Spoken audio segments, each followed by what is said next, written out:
Hi, I'm Ross Kenneth Erkin, personal finance editor at TheStreet.com and the editor of Main Street. Welcome to the Moola Files. Today I'm joined by Eamon Murphy, associate editor at DailyFinance. Thanks for being here. Thanks. I know you've been following with great frenzy the issue of divestment. Tell me about your article on the Super Bowl and how this applies. So there's an Israeli company called SodaStream, which manufactures at-home carbonation devices, which they market as a sort of green alternative to the bottles and cans model of big soda, Coke and Pepsi. And they made a big debut in the American market this year at the Super Bowl with a Super Bowl ad which was censored essentially by CBS because it sort of took too direct a shot at its big competitors.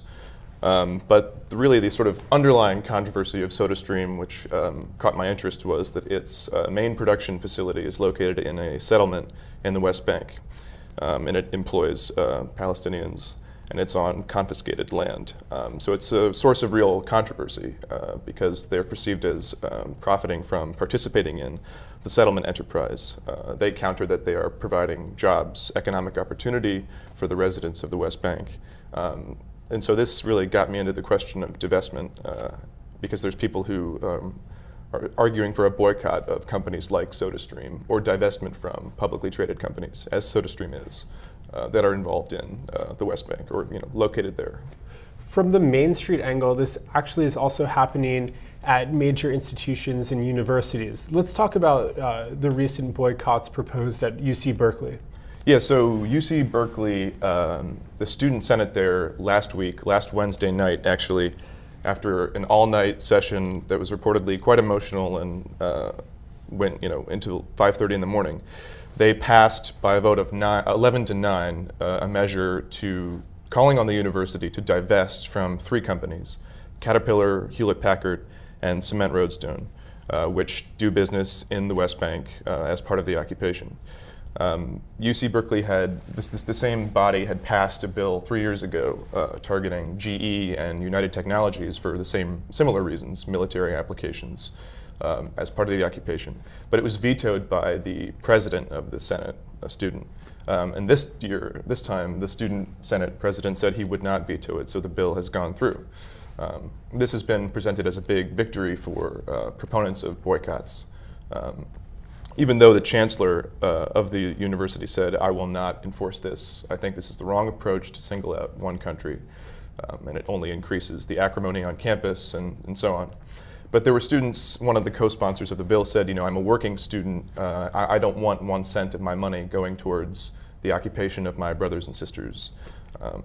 There's people who disagree with these political and military projects, but who are obliged to subsidize them through their taxes already, and I think are looking for ways to prevent any further financial implication.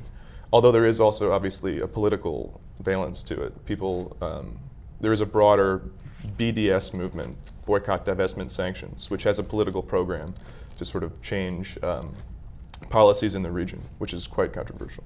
But are these ethical oppositions to specific investments mere political shadow boxing, or is this moving the economic needle in a true sense for certain companies?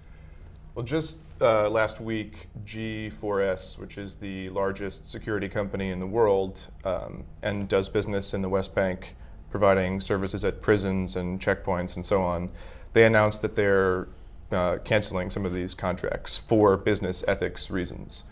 They have a reputational problem. They were the company that failed to provide all those guards at the London Olympics.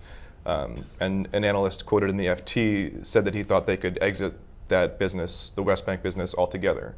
And there are people who I think don't share necessarily the overall political agenda of, say, BDS, who are pursuing divestment. For instance, the Mennonites, the Mennonite Central Committee last month, that's a service and relief organization, they voted unanimously to divest.